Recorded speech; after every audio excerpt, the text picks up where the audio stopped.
대한민국 정치가 퇴보하고 있습니다. 대통령을 함부로 욕하거나 비난을 하면 구속이 될 수도 있기 때문인데요. 이 소식을 들은 국민들은 기겁해하고 있습니다. 구독과 좋아요 한번 부탁드립니다. 선거를 앞두고 최근 정부에서 윤석열 짜깁기 영상을 유포한 사람을 입건했습니다. 제작자는 지방에 거주하는 50대 남성이며 정보통신망법상 명예훼손 혐의로 입건해 압수수색을 진행했다고 밝혔습니다. 경찰의 입장 발표를 보면 유포한 사람은 특정 당을 위해 일하고 있다. 당직자 여부는 확인이 필요하지만 당을 위해 일하고 있다고 밝혔으며 현재 총선이니 확인해 줄 수는 없는 정당 소속이라고 입장을 밝혔습니다. 그리고 유통시킨 사람 9명도 특정해서 그중 3명을 조사했는데요. 이 소식이 나오자 조국혁신당이라는 소속이 나오고 조국혁신당은 총선에 임박해 선거에 영향을 끼치려는 경찰의 선거 개입 시도를 강력히 규탄한다고 입장을 밝혔습니다. 이거는 현재 윤석열이 자기를 비난했다고 올린 사람을 찾아내서 법정 구속까지 한다는 소리입니다. 처음에 이 영상은 작년 11월 처음 올라왔는데요. 이 당시에 이 영상은 딥페이크를 이용한 영상이므로 정부에서 방송통신심의위원회한테 게시물 삭제 및 차단을 해야 한다고 말했습니다. 하지만 AI 국내 스타트업인 딥브레인 AI에서 이 영상을 탐지해 본 결과 딥페이크 영상이 아니라 윤석열 후보 시절 연설을 편집해 만든 단순 짜깁기 영상이었습니다. 그러자 선관위는 총선 선거운동과 관련한 가짜 영상 또는 딥페이크 영상으로는 보기는 어려워 공직선거법에 위배되는 것은 아니라고 입장을 밝혔습니다. 그러자 대통령실에서는 딥페이크가 아닌 게 밝혀지자 이번에는 과거 연설 영상을 짜깁기한 풍자 성격의 영상을 명백히 허위 조작 영상이라 규정하면서 이 같은 허위 조직 영상에 대해서는 강력하게 대응할 방침이라고 하였습니다. 그러자 시민단체에서는 풍자도 처벌하는 나라 웃음마저 통제하려 든다면서 반발이 일어났는데요. 실제로 이 영상은 가상으로 꾸며본 윤대통 양심 고백 연설이라는 문구가 적혀 있어 누가 보더라도 아 이게 진짜는 아니구나 라는 사실을 알 수가 있습니다. 실제로 이렇게 말을 하였다면 나라가 이미 발칵 뒤집히고 난리가 났겠죠. 실제로 이 사건을 강하게 법적 처벌까지 하려고 하자 많은 변호사들이 큰일임을 직감하고 막아서기도 했습니다. 손지원 변호사는 경찰이 압수수색이라는 기본권 침해 정도가 가장 큰 수사 방식으로 대통령과 정부에 대한 비판적 의사표현을 한 시민을 탄압하고 있다 라고 말을 했으며 이런 일이 계속된다면 앞으로는 표현자의 사상 검증을 위해 주거지, 핸드폰, 컴퓨터 같은 시민의 통신 비밀이나 사생활 비밀까지 침해하는 압수수색도 할 셈이냐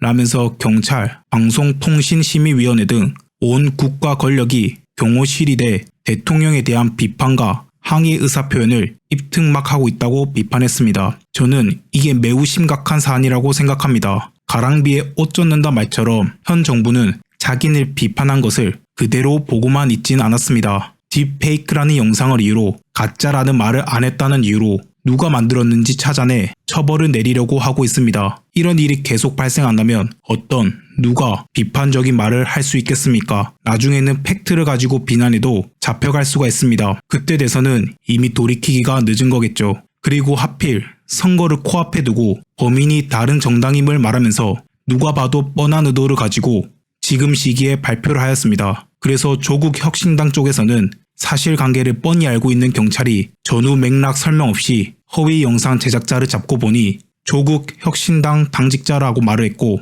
이는 너무 의도가 뻔한 왜곡이라고 말했습니다. 근데 이게 반대쪽 진영에서 터지면 어떻게 될까요? 앞서 말한 윤석열 짜깁기보다 더 심각한 큰 사건이 터졌죠.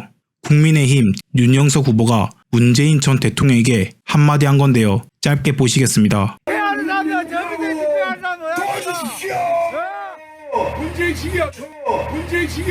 이 사람은 3번 연속 대한민국 국회의원을 지낸 사람으로 이번에도 나왔는데요. 여러분들 상식으로는 이해가 되는 발언입니까? 이거를 심지어 선거 유세하러 나온 자리에서 저렇게 발언을 하다니 이거는 정치라기보다는 깡패놀이에 가깝다고 생각을 합니다. 이 발언 직후 더불어민주당 강민석 대변인은 군사 독재 정당 후에답다. 정치 폭력 조직 백골 단원을 연상시킨다. 국회의원 후보가 맞느냐면서 강하게 비판했습니다. 그러면서 윤 후보는 문재인 전 대통령 앞에 용서를 구하고 후보직에서 사퇴하라며 수시로 막말을 해온 한동훈 국민의힘 비상대책위원장 역시 책임 있는 해명과 사과, 재발 방지를 약속하라고 했습니다. 이거는 앞서 보인 윤석열 짜깁기랑 비교가 안 되는 영상 아닙니까? 윤석열의 가짜 짜깁기 영상은 그토록 분노하면서 범인까지 잡아냈는데 국회의원 후보라는 사람이 가짜도 아닌 직접 자기 입으로 전 대통령을 모욕하는 발언을 하다니 지금 정부가 내로남불이 아니라면 이러한 발언을 한 윤영석 후보도 법의 심판을 받아야 한다고 생각합니다. 법이란 평등하니까요. 하지만 그런 일은 일어나지 않겠죠. 그리고 윤석열의 오른팔인 한동훈이 또 말실수를 하였는데요. 바로 이번 선거에 팔을 들고 가지 말라고 정부 측에서 입장을 밝혔죠. 그러자 여당 측에서 디올은 되냐 사과는 되느냐 면서 질타를 했는데요.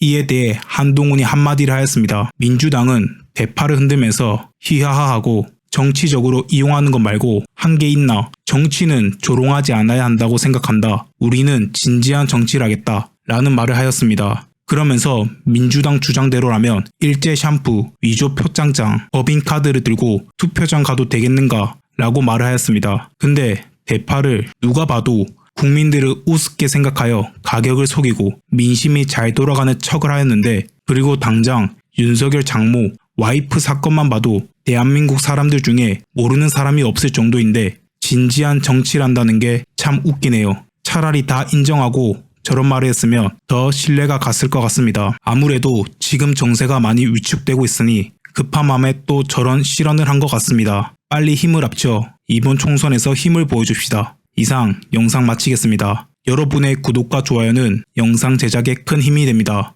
이상 정치검객이었습니다.